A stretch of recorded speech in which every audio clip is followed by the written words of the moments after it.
Taoiseach, in the last few months we had seen in Middleton devastation caused by flooding, and indeed, in fairness to yourself and the Taoiseach, Minister for Enterprise, and indeed a whole host of ministers visited the area where businesses and families were being left devastated. Extra funding was given. But long before Middleton, there's a place that your sat-nav didn't seem to find. It's in County Roscommon called Lough Fuinchina. And in fairness, Minister for OPW and Minister for Agriculture visited it. But you or Micheál Martin didn't seem to hear about this place. It's called Lough Fuinchina in County Roscommon. It's a place, and in fairness to the junior minister in the OPW, gave money, and Roscommon County Council started work out of the budget in the OPW. And so-called Friends of the Environment, where an SSC is dying on its feet at the moment. The trees are actually dying. But worse still, Taoiseach, there is elderly people now being told or being spoken to by the council, advised to leave their homes. This is going on for years. These elderly people, in my opinion, and talking to them, don't intend to leave. They are going to weather this out. They are sick and tired of what's going on. In fairness to the minister, he put money there. We have a situation in this country that when we needed to put jet engines in for power, Minister Ryan was able, and it came in here to the Dáil, the Burnamona, the legislation went through that in 1 week, that we were able to sign emergency legislation to bypass all European directives to make sure that we could do the works because our country was in danger of losing power. That was done right around this country. Unfortunately, the Minister at Arts, Heritage and Gaeltacht didn't even visit the area where an SSC is dying on its feet. But are we at a situation that you as Taoiseach, that Micheál Martin as Taoiseach, and I don't blame the Minister that's over it, because his hands are in chains between the courts down there and between EU legislation. You have met Ursula von der Leyen often enough. You know people in Europe, the head guy over environment was over here on the derogation. What have we done to try and help those people, elderly people? Maybe you'd say they're out in the sticks. If this happened in Dublin, it'd be sorted. But these people deserve better than what's going on at the moment.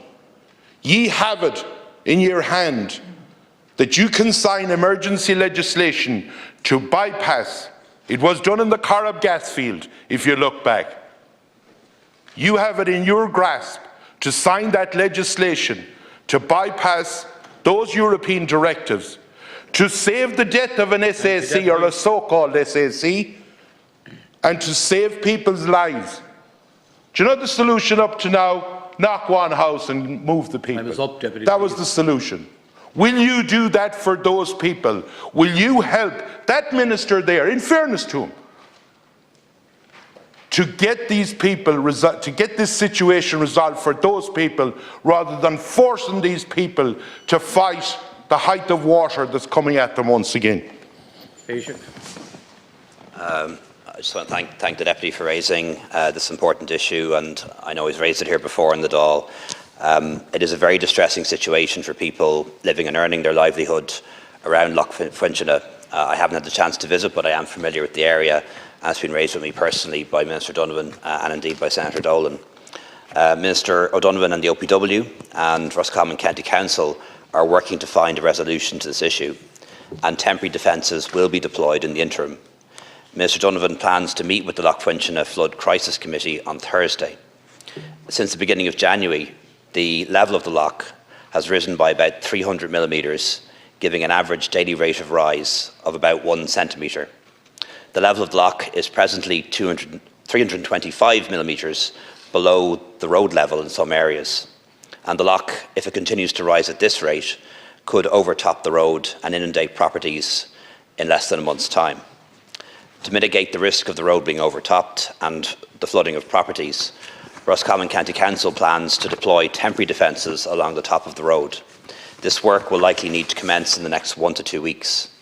In advance of this work starting, it will be necessary for the families of at least 2 properties to vacate their homes until such time as the lake levels are lower. The timescale is difficult to predict, but it could be in the order of 4 months. Officials from the Council have already engaged with these families and will help them in any way they can. Deputy Fitzmaurice. Read that out. That was everywhere. Everyone knows what Roscommon County Council said. You didn't listen to the question I asked you. I asked you, with the power that a government has, and bear in mind that when this case was being taken, internal documents revealed that the Attorney General was going to side on the part of the person that was taking the case against the state, against Roscommon County Council. Are you going to stand with your minister, where the money has been put aside, where 3/4 of the work has been done? Will you, or whoever has to sign it, be it Minister Ryan or Minister Noonan, sign that the emergency legislation protocol that is in your hands to do? Because you've already shown under the gas pipeline below in Mayo it was done. It has been done when the engines were being put in because the state was in danger of power. And this House didn't object to you doing that. Will you, for the sake of saving lives, because bear in mind, this isn't even about those people that's there. There are septic tanks now flowing into a Turlock. Does the environmentalist believe that's good for it? Thank you, Deputy. There are slatted sheds going into the Turlock. And you and Minister Martin have it in your grasp to talk to Europe and to sign this, to get it going. Not talk about people leaving their houses, but get the few hundred yards that has to be finished of this, that minister put the money together for. Thank you very much. Taoiseach, to conclude. Thanks very much, Deputy. I have to confess that I'm genuinely not sure precisely what emergency legislation you're referring to. I do know something about emergency legislation because I've been involved in it on a number of occasions in government, and I know it's not just as clear-cut as the government deciding that it wants to declare an emergency and bring about emergency legislation and requires yes, Deputy, but it's not as simple as the government just deciding what an emergency is and is not.